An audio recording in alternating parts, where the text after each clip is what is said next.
अस्सलाम वालेकुम वरहमतुल्लाहि वबरकातुहू। हेलो दोस्तों, it's me Mohammad Hussain and welcome back to my channel वही एसी वाला। आज हम लोग आए हुए हैं बालीगंज प्लेस और ये अपना एसी है।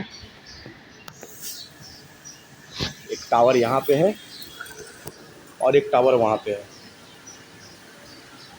जिसको अपने स्टैंड एसी भी बोलते हैं। इसमें प्रॉब्लम क्या हो रहा था, अपना जो कंपनी है आर्टिक रेफ्रिजरेशन, जैसा कि इसके पहले वीडियो में मैंने बताया था कि जो आर्टिक रेफ्रिजरेशन है, आप अगर गूगल में सर्च करते हैं आपको मिलेगा। ये क्या करते हैं, एयर कंडीशन रेंट में देते हैं। 3 महीना, 6 महीना, 1 साल, 8 महीना, जैसा कस्टमर को रिक्वायरमेंट हो वैसा, विथ बेस्ट प्राइस। तो ये कोई प्रमोशन वीडियो है नहीं, ठीक है। मैं बता देना चाहता हूँ ताकि मेरे ज़रिए अगर कोई हो तो उसको इन फ्यूचर इसमें कोई प्रॉब्लम ना हो। आप एसी रेंट में ले सकते हैं, बढ़िया कंपनी है, बढ़िया रिव्यू है, आप गूगल में चेक कर सकते हैं। और ये प्रमोशन वीडियो नहीं है, आप भी सोचेंगे मैं प्रमोशन कर रहा हूँ, कोई प्रमोशन वीडियो नहीं है, आप देख सकते हैं।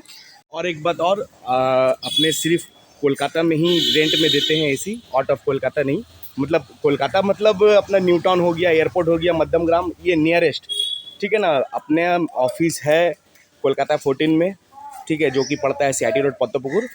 बिग लैंडमार्क में होता है पास सर्कस एरिया। तो अपने विद इन, अगर आप पास सर्कस एरिया को मिडिल में रखें तो हम लोग 10 किलोमीटर 15 किलोमीटर रेडार तक का, ठीक है ना, मतलब वहाँ पे हो गया आपका सातरागाछी वगैरह उस तरफ तक, और ये साइड में हो गया कोलकाता न्यू टाउन वैदिक विलेज तरफ, ठीक है ना। और ये साइड में मध्यम ग्राम, और यहाँ पे रूबी या कमल गाजी तक का हम अपना सर्विस अवेलेबल है। उससे दूर में फिर आपको पुसाएगा नहीं, रेट हाई पड़ जाएगा, फर्स्ट थिंग। और सेकंड थिंग हो रहा है, अगर किसी को रेंट में एसी चाहिए कोलकाता के अंदर, और ये मेरे वीडियो देख के अगर कोई रेंट में एसी लेना चाहता है, तो मेरा नाम है मोहम्मद हुसैन।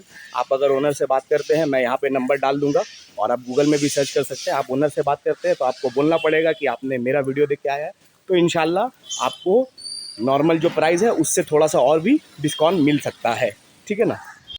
तो बहरहाल, तो अभी काम की बात करते हैं। यहाँ पे प्रॉब्लम क्या था, यहाँ पे प्रॉब्लम ER03 का एरर कोड आ रहा था। अपने बंदे कल ही यहाँ पे इंस्टॉल किए। एक 3 फेस का 3 टन का मशीन था और एक सिंगल फेस का 2 टन का मशीन था। तो 3 टन वाला मशीन बिल्कुल ओके चल रहा था।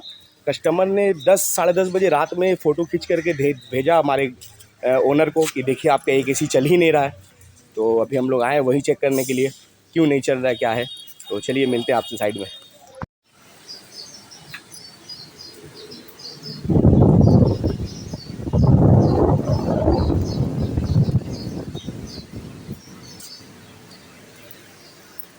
हेलमेट खोलो, हेलमेट खोलो।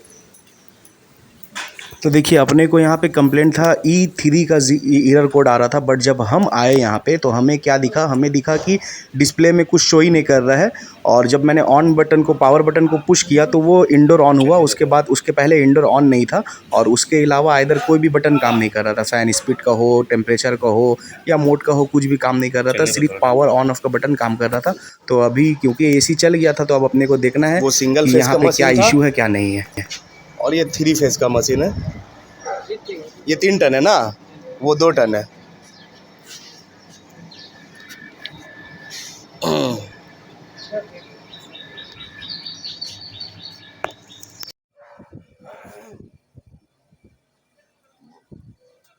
तो जहाँ पे क्योंकि E3 का एरर कोड आ रहा था, ठीक है ना, तो इसका मतलब होता है फ़ैन या गैस से रिलेटेड कुछ होता है। बट जब हम यहाँ पे आए तो हम आकर के क्या देख रहे हैं कि यहाँ पे आउटडोर चल रहा है, क्योंकि आउटडोर डायरेक्ट किया हुआ था और इंडोर नहीं चल रहा था। तो मैंने फिर उसको क्या किया, इंडोर को पावर बटन को ऑन किया तो इंडोर जो है वो ऑन हो गया, कूलिंग वगैरह सब होने लगा। लेकिन डिस्प्ले में कुछ नहीं आ रहा था, डिस्प्ले पूरा ब्लैंक था। और मोड का और फ़ैन स्पीड का कोई भी बटन है वो काम नहीं कर रहा था। तो इसका डिस्प्ले का प्रॉब्लम था और भी कुछ प्रॉब्लम था, क्योंकि हमने रेंट में दे करके रखा था और आज इनके घर में कुछ फंक्शन था। तो अभी छेड़खानी करते तो दिक्कत हो जाता है। इसीलिए हमारे ओनर ने कहा कि आप एक बार MCP डाउन करके उसके बाद वापस से ऑन करके देख लो कि कुछ इशू हो रहा है या नहीं, और वहाँ से निकल जाओ। तो यहाँ पे हम लोग आए तो वो जो इंडोर था 2 टन वाला, कैरियर का था ना, वो कैरियर का है। तो कैरियर का था, तो एज़ यूजुअली कैरियर का 03 का एरर कोड का मतलब होता है, मतलब नॉर्मली जितना मेरा एक्सपीरियंस है, या तो फ़ैन मोटर से रिलेटेड होता है या तो गैस से रिलेटेड होता है। इसमें ऐसा क्यों आया स्टैंडर्ड सी का तो मुझको आइडिया है नहीं। देखिए, अगर कुछ दिक्कत होता तो उसको करते, हो सकता है मोटर से या गैस से रिलेटेड होता।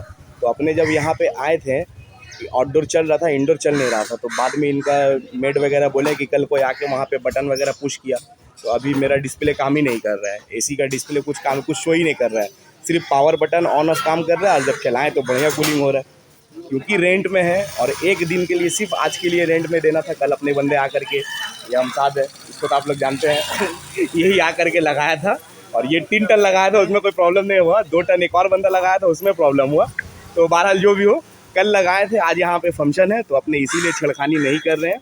आज का फंक्शन हो जाने देते हैं, कूलिंग वगैरह होने देते हैं। जब ऑफिस आएगा तब ऑफिस में देखते हैं ऐसा क्यों हुआ, डिस्प्ले क्यों कटा या इधर कोड क्यों आ रहा था। तो बहरहाल वीडियो यहीं तक रखते हैं, मिलते हैं आपसे किसी और वीडियो पे कुछ नई इन्फॉर्मेशन के साथ। तब तक के लिए अपना और अपने अम्मी अब्बू का ख्याल रखिए। अल्लाह हाफिज़। अल्लाह हाफिज़ कर दो।